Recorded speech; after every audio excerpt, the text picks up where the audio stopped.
शांति।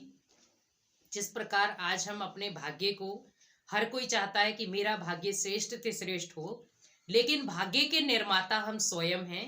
हमें अपने भाग्य को बनाने के लिए किसी के आगे भी हाथ फैलाने की जरूरत नहीं है, क्योंकि जैसे हम कहते हैं कि अगर भाग्य को बनाना है तो उसके लिए मुझे बहुत सारे कार्य करने होंगे। जैसे एक बच्चा है, अगर वो सारा दिन सोया रहे और कहे कि मैं मेरिट लिस्ट में आ जाऊं या मेरा भाग्य मुझे मेरिट लिस्ट पे तक ले जाए, पॉसिबल नहीं है। हम अपने बच्चे को क्या कहते हैं, सुबह मॉर्निंग में उठो, जो भी आप पढ़ाई करना चाहते हो उसको पढ़ो और फिर उसके बाद आप जो भी पेपर देना चाहते हैं दो। तो मीन्स सुबह का जो महत्व है वो बहुत महत्वपूर्ण समय भी एक कहें या उसको वरदानी समय भी कह सकते हैं हम, क्योंकि सुबह के समय पर हम जितनी भी चीजें चाहते हैं वो पूरी हो जाती है, क्योंकि उस समय को वरदान है। पहला, उस समय में भगवान के आने का समय होता है, जहां पर भगवान सृष्टि पर आकर अपने हर एक चीज को देखता है, क्योंकि भगवान की ये बहुत सुंदर बगिया है और भगवान को हम कहते भी हैं वो बागवान है। तो बागवान क्या करेगा, कोई एक समय तो होगा जहां पर वो अपनी पूरी फुलवारी को चेक करेगा कि कोई फूल खराब तो नहीं, कोई फूल उल्टा पुल्टा तो नहीं। तो मीन्स हमें भी अपने भाग्य को थोड़ा बहुत चेकिंग करनी है, क्योंकि जिस प्रकार आज हम दूसरों के ऊपर कोस कर देते हैं कि मेरे भाग्य को उसने नष्ट कर दिया, मेरे भाग्य को वो ले गया, मेरे भाग्य को अच्छा भला भाग्य था, मेरा भाग्य बिगाड़ दिया, या मेरे भाग्य में ही ऐसा क्या है। तो मीन्स आप जो किसी को दोष दे रहे हैं भाग्य का, वो भाग्य का दोष आपका है, किसी का नहीं। क्योंकि जब भाग्य बनाने के लिए भगवान आपको उठा रहा था, हम सोए हुए थे। जब भाग्य बनाने के लिए भगवान ने आपको ज्ञान दिया, हम तब भी सोए हुए थे।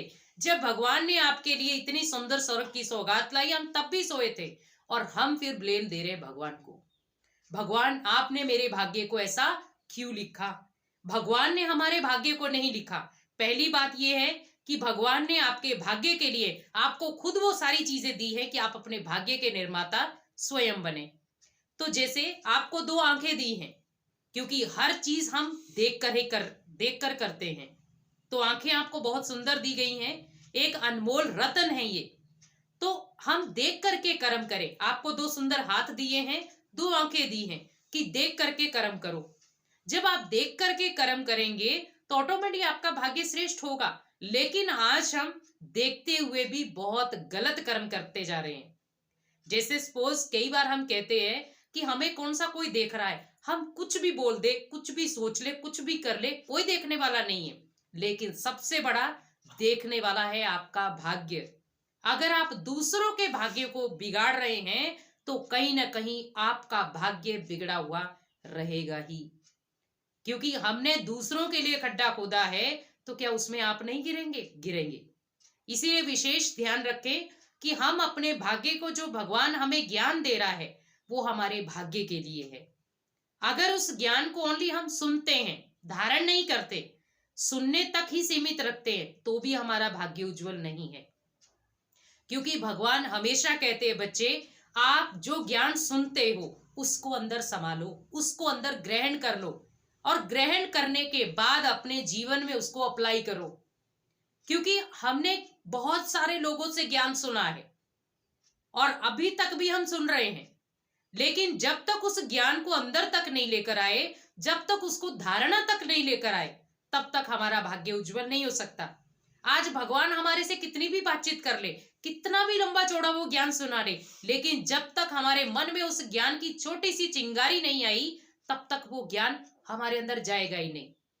आज हम देखो, दुनिया में कहीं पे भी जाते हैं, समाज में जाते, शादियों में जाते, कहीं पे भी जाते, आपसे कोई उल्टी बातें करता है, हम 4 दिन तक उन बातों को भूलते नहीं है। अगर वो 4 दिन तक बातें आपके दिमाग में कहीं ना कहीं आपके घर में वो घूमती रही, तो ऑटोमेटिकली आपके भाग्य को लकीर बार बार लगती जा रही है। और हम सोच रहे हैं हमारा भाग्य बन रहा है, वो बनता बनता भी भाग्य बिगड़ रहा है, क्योंकि भगवान ने आपको नेगेटिव सोच के लिए भाग्य नहीं दिया है, भगवान ने आपको पॉजिटिव सोच के लिए भाग्य दिया है। अब दूसरी बात यह है कि हमने किसी आत्मा का बुरा किया, अब हम घर पे आके बहुत खुश हुए कि मैंने देखो उस आत्मा का बुरा कर दिया, अच्छा हुआ, उसके साथ जो हुआ सो अच्छा हुआ। लेकिन आप ये ध्यान रखें कि उसके साथ तो फिर भी भगवान खड़ा हो जाएगा। आपके साथ कौन है? सिंगल आप। क्योंकि आपने उसके भाग्य को बिगाड़ा, लेकिन भगवान ने उसी के भाग्य को सुधार दिया। जैसे हम कई बार कहते हैं कि ये तो मेरे साथ तो मिरेकल हो गया, मेरे को तो पता भी नहीं था कि मेरे भाग्य में ये चीज है, मेरे साथ तो कार्य उल्टा होते होते भी सीधा हो गया। क्यों? दुनिया ने उसको बिगाड़ने की कोशिश की और भगवान ने उसको सुधारने की कोशिश की। क्योंकि भगवान से बड़ा कोई नहीं है। हम कितना भी उसके लिए सोच ले कि हमने कौन सा मुझे कोई, क्योंकि आज हम बहुत सारे कर्म ऐसे करते जा रहे हैं जिसमें हम सोचते हैं कि हमें कौन सा कोई देख रहा है। लेकिन आप ये याद रखें, पहले तो आपकी दो आंखें आपको देख रही हैं, दूसरा भगवान के नजरें आपके ऊपर ही हैं। क्योंकि हम तो फिर भी सो जाते हैं, लेकिन भगवान 24 घंटे देखता है। क्योंकि उसको भी सृष्टि का निर्माता कहा जाता है, डायरेक्टर है वो सृष्टि का। तो जब उसने कोई फिल्म प्ले की हुई है तो वो देखेगा भी। और फिर हम कहते भगवान जी हमने तो ये कार्य किया ही नहीं, तब भगवान आपको वो कार्य की क्या दिखाएगा? एक रील दिखाएगा कि बच्चे तेरे को मैंने कहा क्या था, तूने किया क्या? तेरे को मैंने सृष्टि पर क्या करने भेजा और तू कर क्या रहा था? आज हम देखें, हम भगवान को कहते भगवान आप मेरे भाग्य को क्यों नहीं बनाते हो?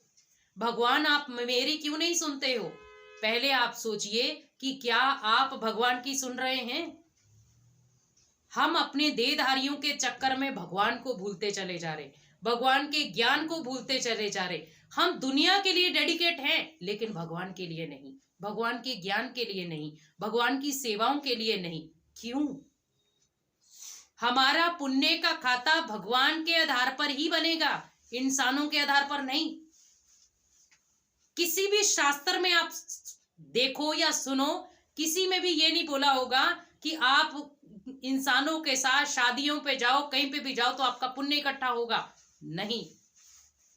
अगर आपने कहीं गुण से या दिल से दया भाव से सेवा की होगी, वो आपका पुण्य का खाता बनेगा, वो आपके भाग्य को उज्जवल बनाएगा। लेकिन आज हम बहुत सिंपल रीति से कह देते मेरे पास समय नहीं है। आज सोचिए कि इतनी विकराल बीमारियों के समय में भी हम शब्द क्या यूज कर रहे, मेरे पास समय नहीं है। लेकिन जब शरीर अंतिम श्वासों पर आ जाएगा, तब दुनिया आपको कहेगी अब तो समय है, अब राम राम जप लो। लेकिन जब जपने की जरूरत थी तब हमने जपा नहीं। तो भगवान भी हमें कह रहा है, बच्चे मैंने भाग्य बनाने के लिए आपको बहुत सुंदर कार्य दिए हैं, लेकिन उन कार्यों के लिए तेरे पास समय नहीं है। तो उसमें मैं तो कुछ नहीं कर सकता, क्योंकि भगवान ने हमारा भाग्य अगर लिखना होता तो सभी के इक्वल लिखता, वो अलग अलग नहीं लिखता। क्योंकि उसको सभी से एक जैसा प्यार है, उसके लिए हम सभी बच्चे हैं। लेकिन हमें उसने जो भाग्य की कलम दी है कि बच्चे आप जो लिखना चाहते हो अपने भाग्य में वो लिख लो। अब लिखना मेरा काम है, करना मेरा काम है, भगवान जो दे रहा है वो सुनना मेरा काम है, भगवान जो सेवाएं दे रहा है करना मेरा काम है, भगवान जो ज्ञान दे रहा है उसको धारण करना मेरा काम है। तो मीन्स भगवान ने इतनी चीजें दी हैं तो किसी कारण से दी होंगी। तो हमें अपने भाग्य को उज्जवल बनाने के लिए श्रेष्ठ निर्माता स्वयं बनना होगा। इसीलिए भाग्य को श्रेष्ठ बनाने के लिए स्वयं चेकिंग करें और स्वयं के निर्माता स्वयं बने। ओम शांति।